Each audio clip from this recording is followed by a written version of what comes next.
اعوذ باللہ من الشیطان الرجیم بسم اللہ الرحمن الرحیم نحمدہ ونصلی علی رسولہ الکریم فاما بعد۔ دوستو، نبی کریم صلی اللہ علیہ وآلہ وسلم کے صحابہ رضی اللہ عنہم کا نماز کا شوق اور اس کا بہت زیادہ اہتمام کرنا۔ دوستو، نماز کو تو ہم ایک ایسا معمولی عبادت سمجھ رہے ہیں کہ اگر پڑھ لی تو ٹھیک ہے، اگر نہیں پڑھ لی تو کوئی مسئلہ نہیں ہے۔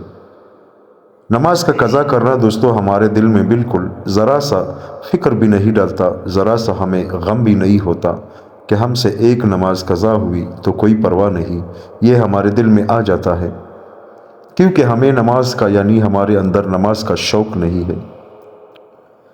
حضرت عمر رضی اللہ تعالیٰ عنہ کا ایک واقعہ میں آپ کو سناتا ہوں کہ صحابہ کرام کو نماز کا کتنا شوق تھا۔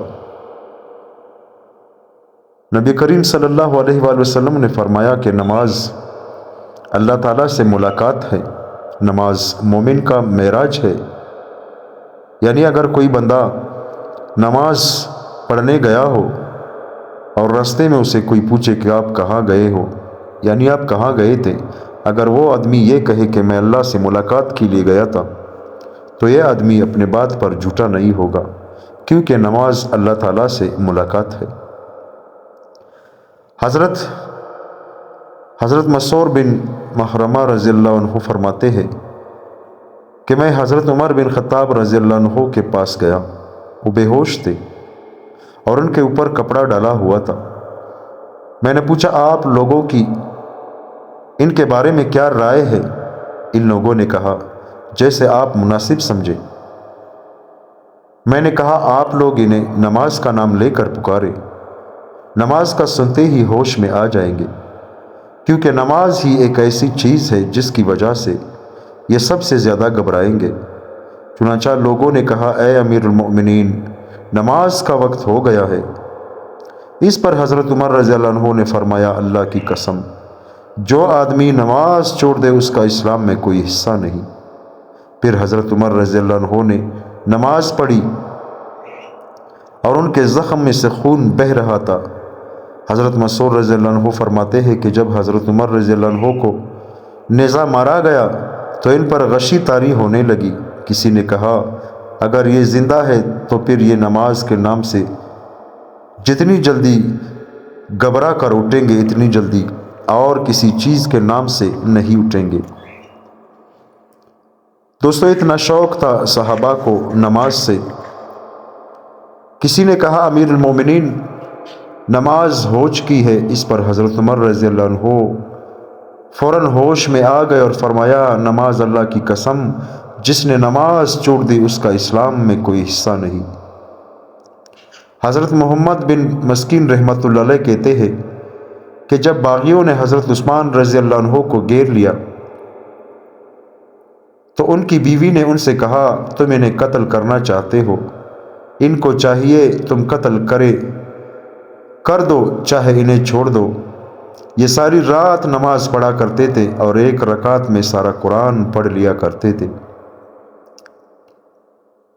حضرت انس بن مالک رضی اللہ عنہ فرماتے ہیں جب باغیوں نے حضرت عثمان بن عفان رضی اللہ عنہ کو شہید کر دیا تو ان کی بیوی نے کہا تم لوگوں نے ان کو قتل کر دیا ہے، حالانکہ یہ ساری رات عبادت کیا کرتے تھے اور ایک رکعت میں سارا قرآن پڑھ لیتے تھے۔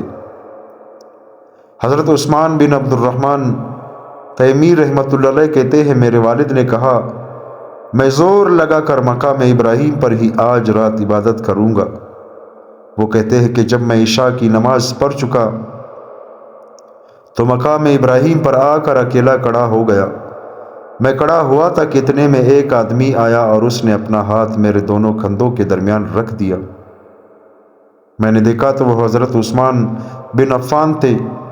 پھر انہوں نے ام القرآن یعنی سورہ فاتحہ سے پڑھنا شروع کیا اور قرآن ختم کیا اور پھر رکوع اور سجدہ کیا، پھر نماز پوری کر کے اپنے جوتے اٹھائے اور چلے گئے۔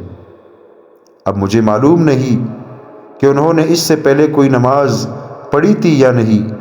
حضرت عثمان بن عبد الرحمن تیمی رحمۃ اللہ علیہ کہتے ہیں کہ ایک رات میں نے مقام ابراہیم کے پاس حضرت عثمان رضی اللہ عنہ کو دیکھا۔ کہ وہ آگے بڑھے اور ایک رکعت میں سارا قرآن ختم کر کے اپنی نماز پوری کی۔ حضرت عطا بن ابی رباح رحمۃ اللہ علیہ کہتے ہیں کہ حضرت عثمان رضی اللہ عنہ نے ایک مرتبہ لوگوں کو نماز پڑھائی، پھر وہ مقام ابراہیم کے پیچھے کھڑے ہوئے اور وتر کی ایک رکعت میں سارا قرآن پڑھ دیا۔ حضرت محمد بن سیرین رحمۃ اللہ علیہ کہتے ہیں کہ حضرت عثمان رضی اللہ عنہ ساری رات اللہ کی عبادت کرتے تھے اور ایک رکعت میں سارا قرآن ختم کر لیا کرتے تھے۔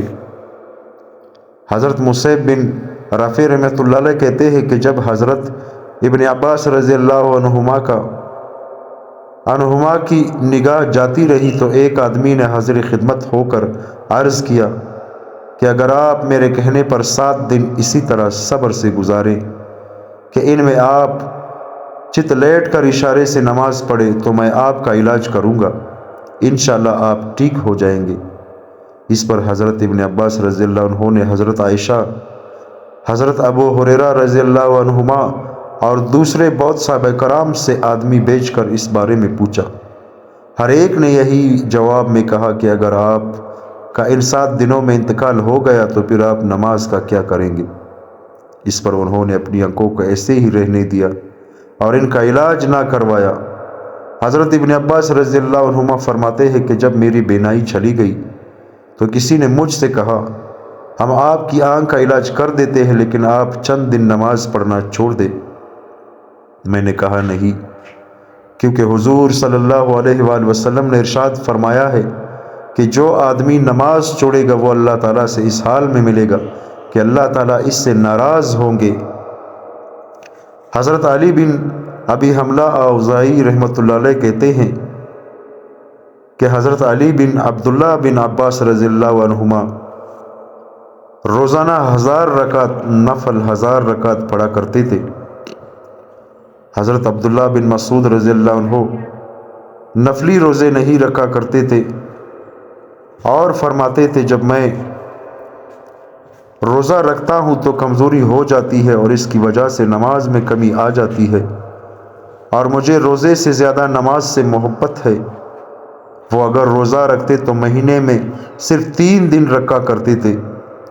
حضرت عبد الرحمن بن یزید رحمۃ اللہ علیہ کہتے ہیں کہ حضرت عبداللہ بن مسعود بہت کم نفلی روزے رکھتے تھے۔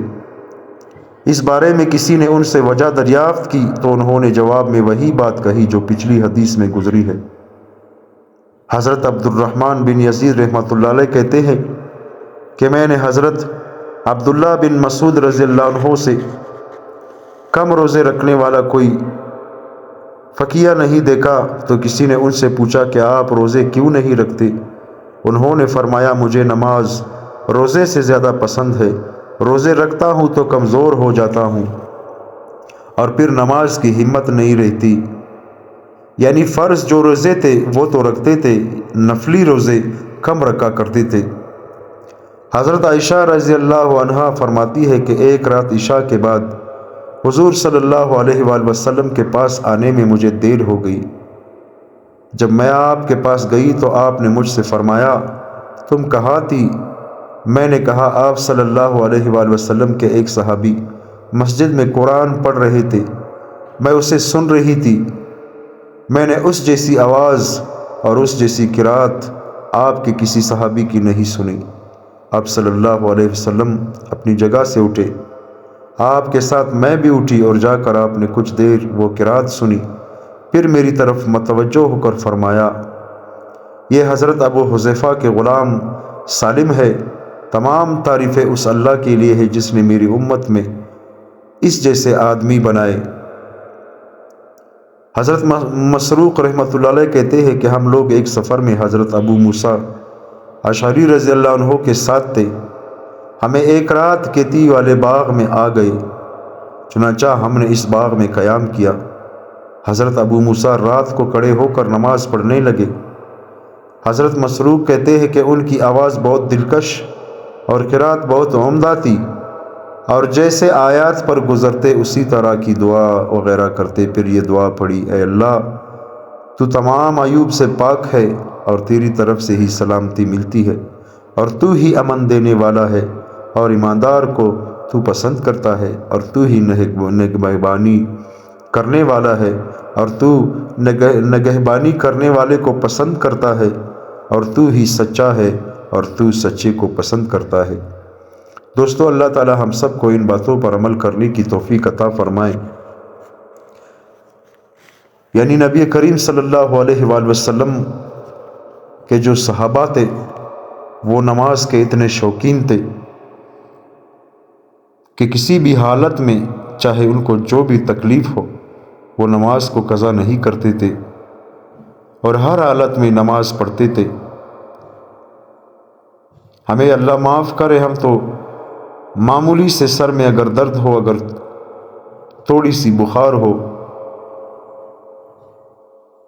تو ہم نماز کو چھوڑ دیتے ہیں، بلکہ ایسے لوگ بھی ہیں کہ وہ سالوں سال نماز نہیں پڑھتے، سجدہ نہیں کرتے۔ ایک ہی سجدے کا انکار کیا تھا شیطان نے کون سا زنا کیا تھا، کون سا شراب پیا تھا، صرف سجدے کا ہی انکار کیا تھا، اللہ تعالیٰ نے اسے ملعون کر دیا، لعنت بھیج دی اس پر۔ دوستو، اللہ ہمیں معاف کرے، ہم ایک دن میں کتنے سجدے یعنی کتنے سجدوں کا ہم انکار کرتے ہیں، نماز کی ہم کوئی پرواہ ہی نہیں کرتے، ہمیں پتہ بھی نہیں ہوتا کہ نماز کا وقت ہے یا نہیں۔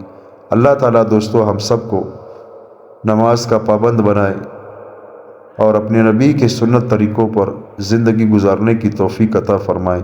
آمین ثم آمین۔